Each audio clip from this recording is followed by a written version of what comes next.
നമുക്ക് ഇന്ന് ഡിസ്കസ് ചെയ്യാനുള്ളത് തൈറോയിഡിനെ കുറിച്ചാണ്. അപ്പോൾ നമ്മൾ നോക്കിയാൽ മനസ്സിലാവും നമുക്കിടയിലുള്ള ഒരുപാട് പേര് ഇന്ന് തൈറോയിഡുമായിട്ട് ബന്ധപ്പെട്ട ബുദ്ധിമുട്ട് അനുഭവിക്കുന്നുണ്ട്.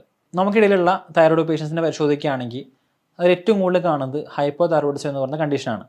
അതായത് തൈറോയിഡ് ഗ്രന്ഥിയുടെ T3 T4 ഹോർമോണുകൾ വളരെ കുറഞ്ഞ രീതിയിൽ ഉണ്ടാക്കുക, അല്ലെങ്കിൽ അതിൻ്റെ ഫംഗ്ഷൻ പ്രോപ്പറായിട്ട് നടക്കാതെ ആവശ്യമായിട്ടുള്ള അളവിൽ ഈ പറയുന്ന ഹോർമോണുകൾ ഉണ്ടാക്കാത്ത ഒരു കണ്ടീഷൻസിനെയാണ് പൊതുവെ hypo thyroid. Doctor Umar Mukhtar, ഭൂമി നാച്ചുറൽ കെയർ വെൽനസ്സിലെ യുനാനി ഡിപ്പാർട്ട്മെൻറ്റ് കൺസൾട്ടൻ്റാണ്. നമുക്ക് ഇന്ന് ഡിസ്കസ് ചെയ്യാനുള്ളത് തൈറോയിഡിനെ കുറിച്ചാണ്. അപ്പോൾ നമ്മൾ നോക്കിയാൽ മനസ്സിലാവും നമുക്കിടയിലുള്ള ഒരുപാട് പേര് ഇന്ന് തൈറോയിഡുമായിട്ട് ബന്ധപ്പെട്ട ബുദ്ധിമുട്ട് അനുഭവിക്കുന്നുണ്ട്. നമുക്കിടയിലുള്ള തൈറോയിഡ് പേഷ്യൻസിനെ പരിശോധിക്കുകയാണെങ്കിൽ അതിൽ ഏറ്റവും കൂടുതൽ കാണുന്നത് ഹൈപ്പോ തൈറോയിഡിസം എന്ന് പറയുന്ന കണ്ടീഷനാണ്. അതായത് തൈറോയിഡ് ഗ്രന്ഥിയുടെ T3 T4 ഹോർമോണുകൾ വളരെ കുറഞ്ഞ രീതിയിൽ ഉണ്ടാക്കുക, അല്ലെങ്കിൽ അതിൻ്റെ ഫംഗ്ഷൻ പ്രോപ്പറായിട്ട് നടക്കാതെ ആവശ്യമായിട്ടുള്ള അളവിൽ ഈ പറയുന്ന ഹോർമോണുകൾ ഉണ്ടാക്കാത്ത ഒരു കണ്ടീഷൻസിനെയാണ് പൊതുവെ ഹൈപ്പർ തൈറോയിഡിസം എന്ന് പറയാറുള്ളത്. ഹൈപ്പർ തൈറോയിഡിസം കമ്പാരിറ്റീവ്ലി കുറച്ച് കുറവാണ് കാണുന്നത്. ഇതിൽ T3 T4 ഈ വാല്യൂ വ്യത്യാസം വരുമ്പോൾ തന്നെ നമ്മൾ മെഡിസിൻ സ്റ്റാർട്ട് ചെയ്ത് തുടങ്ങും. യഥാർത്ഥത്തിൽ തൈറോയിഡിൻ്റെ ഈ പ്രശ്നങ്ങൾ എന്തുകൊണ്ട് സംഭവിക്കുന്നു എന്ന് മനസ്സിലാക്കി കഴിഞ്ഞാൽ നമുക്ക് ഒരു പരിധി വരെയൊക്കെ മെഡിസിൻസ് ഇല്ലാതെ നമുക്ക് മെയിൻറ്റെയിൻ ചെയ്യാൻ പറ്റും. അപ്പോൾ നമ്മൾ നോക്കുക, ഇതിൻ്റെ ഒരു കൃത്യമായിട്ട് നമ്മൾ മനസ്സിലാക്കുകയാണെങ്കിൽ, ഇപ്പോൾ തൈറോയിഡ് ഗ്രന്ഥി T3 T4 എന്ന് പറയുന്ന ഹോർമോൺ ഉണ്ടാക്കണമെങ്കിൽ ആദ്യം പിറ്റ്യൂട്ടറി ഗ്രന്ഥി TSH എന്ന് പറയുന്ന ഹോർമോൺ ഉണ്ടാക്കണം. അതായത് തൈറോയിഡ് സ്റ്റിമുലേറ്റിംഗ് ഹോർമോൺ, തൈറോയിഡിനെ സ്റ്റിമുലേഷൻ ചെയ്യുന്ന ഹോർമോൺ എന്നർത്ഥം. അപ്പോൾ ഈ പിറ്റ്യൂട്ടറി ഗ്രന്ഥി ഈ പറയുന്ന TSH ഹോർമോൺ ഉണ്ടാക്കിയാൽ മാത്രമേ തൈറോയിഡ് ഗ്രന്ഥി അതിൻ്റെ ഒരു ആഫ്റ്ററായിട്ട് T3 T4 ഉണ്ടാക്കുകയുള്ളൂ. അപ്പോൾ ആദ്യം ഹൈപ്പോതലാമസ് TSH ഉണ്ടാക്കി അത് നേരെ പോയിട്ട് ഈ പറയുന്ന പിറ്റ്യൂട്ടറി ഗ്രന്ഥിയിലുള്ള TSHനെ ആക്റ്റീവ് ആക്കും.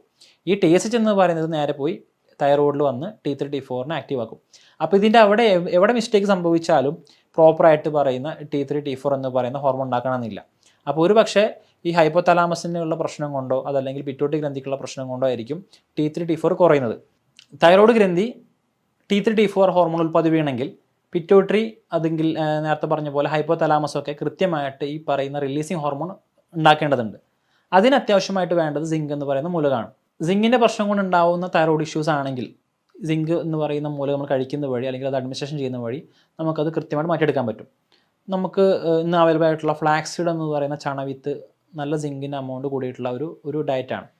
അപ്പോൾ അത് കൃത്യമായിട്ട് കഴിക്കുന്ന വഴി സിങ്കുമായിട്ട് ബന്ധപ്പെട്ടുണ്ടാകുന്ന തൈറോയിഡ് ഇഷ്യൂസ് നമുക്ക് മാറ്റാൻ കഴിയും.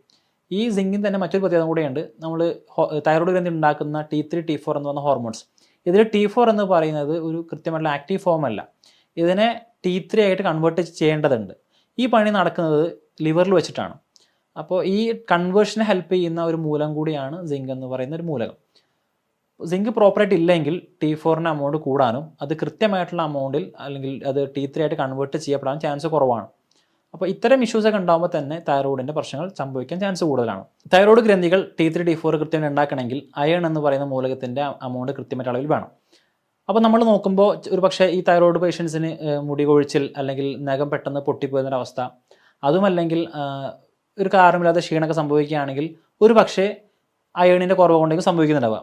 അപ്പോൾ നമ്മൾ ഫെറിറ്റിൻ ചെക്ക് ചെയ്യുകയാണെങ്കിൽ അതിൽ ലോ ആണെങ്കിൽ അയൺ സപ്ലിമെൻറ്റ്സ് കൃത്യമായിട്ട് കഴിക്കുന്ന വഴി അതുമായിട്ട് ബന്ധപ്പെട്ടുണ്ടാകുന്ന തൈറോയിഡ് ഇഷ്യൂസ് നമുക്ക് പരിഹരിക്കാൻ പറ്റും. ഇതേപോലെ കുറച്ച് കാലങ്ങൾ മുന്നേ വരെ ഗോയിറ്റർ എന്ന് പറയുന്ന അസുഖം നമുക്കുള്ള ഫെമിലിയർ ആയിരുന്നു. നമ്മുടെ തൈറോയിഡ് ഗ്രന്ഥി വീർത്തുവരുന്ന അവസ്ഥ ഇത് അയഡിൻ ഡെഫിഷ്യൻസി കൊണ്ടാണ് സംഭവിച്ചിരുന്നത്. അപ്പോൾ നേരത്തെ പറഞ്ഞ പോലെ തന്നെ സിങ്ക് എന്ന് പറയുന്ന ഒരു എലമെൻറ്റ്, അയൺ, ഇരുമ്പിൻ്റെ അംശം, ഇതിനൊപ്പം തന്നെ നമ്മൾ നിർബന്ധമായിട്ട് തൈറോയിഡ് ഗ്രന്ഥി പ്രോപ്പർ ഫംഗ്ഷനിങ് ചെയ്യാൻ വേണ്ട ആവശ്യമായിട്ടൊരു മൂലകമാണ് അയഡിൻ. അയഡിൻ മൂലകം നമ്മൾ കഴിക്കുന്ന ഭക്ഷണത്തിൻ്റെ അകത്തു കൂടിയാണ് പ്രധാനമായിട്ടും ലഭിക്കുന്നത്.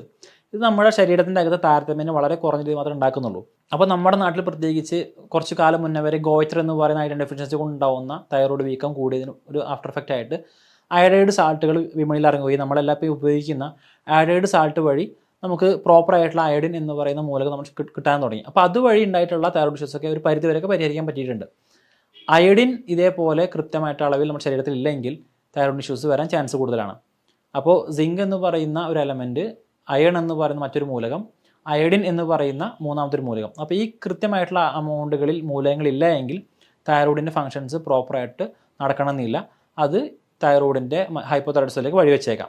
അയഡിൻ ഡെഫിഷ്യൻസി കൊണ്ട് ബുദ്ധിമുട്ട് അനുഭവിക്കുന്ന ആളുകളാണെങ്കിൽ, അല്ലെങ്കിൽ അയഡിൻ ഡെഫിഷ്യൻസി കൊണ്ട് തൈറോയിഡിൻ്റെ ഇഷ്യൂസ് അനുഭവിക്കുന്ന ആളുകളാണെങ്കിൽ ഇത്തരക്കാർ ക്രൂസിഫറസ് വെജിറ്റബിൾസ് കഴിക്കുമെന്ന് പറയാറുണ്ട്. ക്രൂസിഫറസ് വെജിറ്റബിൾസ് എന്ന് പറഞ്ഞു കഴിഞ്ഞാൽ നമ്മൾ കാണുന്ന ബ്രക്കോളി, അതുപോലെ കോളിഫ്ലവർ, ക്യാബേജ് ഒക്കെ പോലത്തെ വെജിറ്റബിൾസ്, ഇത് അയഡിൻ അബ്സോർപ്ഷനെ ഒരു പരിധി വരെയൊക്കെ ബ്ലോക്ക് ചെയ്യാറുണ്ട്. അപ്പോൾ ഇത്തരത്തിലുള്ള ആളുകൾ പച്ചക്ക് ഈ പറയുന്ന ഈ ക്രൂസിഫറസ് വെജിറ്റബിൾസ് കഴിക്കരുത്.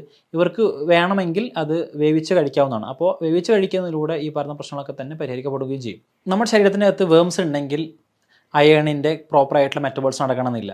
അപ്പോൾ നമുക്ക് തൈറോയ്ഡ് ഇഷ്യൂസ് ഉണ്ടെങ്കിൽ നമുക്ക് ഒരു പക്ഷേ വേംസ് കൊണ്ടായിരിക്കും, അല്ലെങ്കിൽ നമ്മുടെ ശരീരത്തിനകത്ത് ഈ പറയുന്ന കൃമികീടങ്ങൾ അല്ലെങ്കിൽ ഈ പാരസൈറ്റ്സ് ഒക്കെ ഉള്ളത് കൊണ്ടായിരിക്കും തൈറോയിഡിൻ്റെ ഫംഗ്ഷനിങ് പ്രോപ്പർ നടക്കാത്തത്.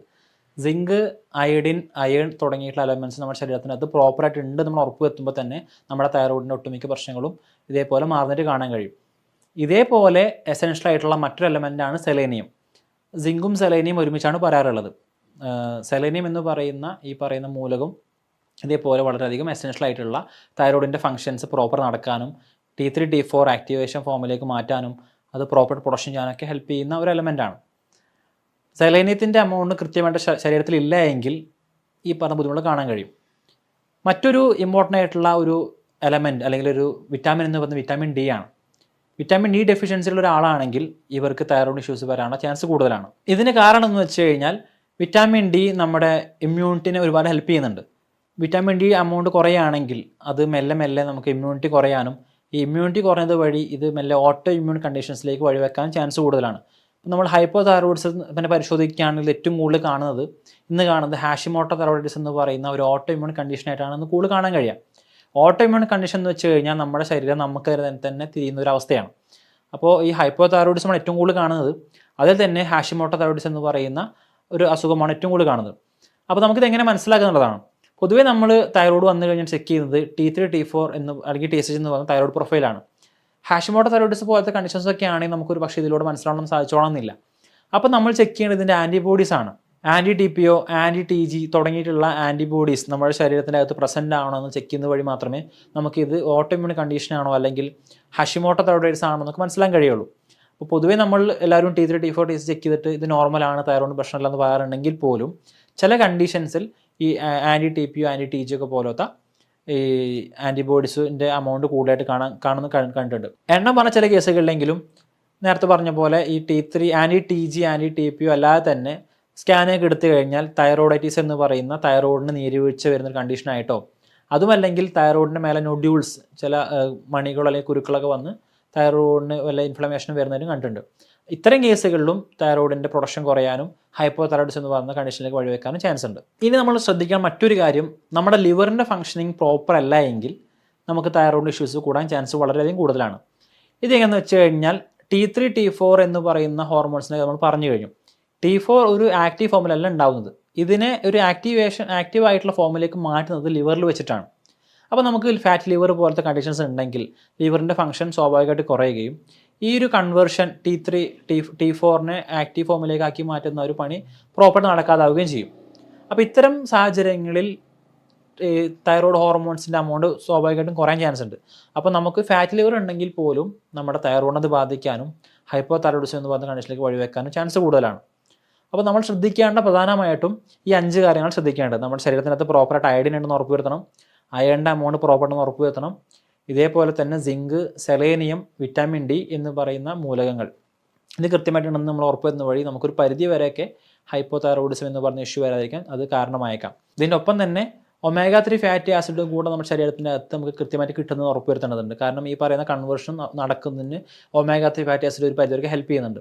അപ്പോൾ നമ്മുടെ ഹെൽത്ത് പ്രോപ്പറായിട്ട് മെയിൻറ്റെയിൻ ചെയ്യേണ്ടതും അനിവാര്യമാണ്. ഇപ്പോൾ നമ്മുടെ ലിവർ ഹെൽത്ത് ഓക്കെ അല്ലെങ്കിൽ ഫാറ്റ് ലിവർ ഉള്ള ആളാണെങ്കിൽ അവർക്ക് ഈ പറയുന്ന പോലെ തൈറോയിഡ് കൺവേർഷൻ നടക്കാൻ ചാൻസ് കുറവാണ്.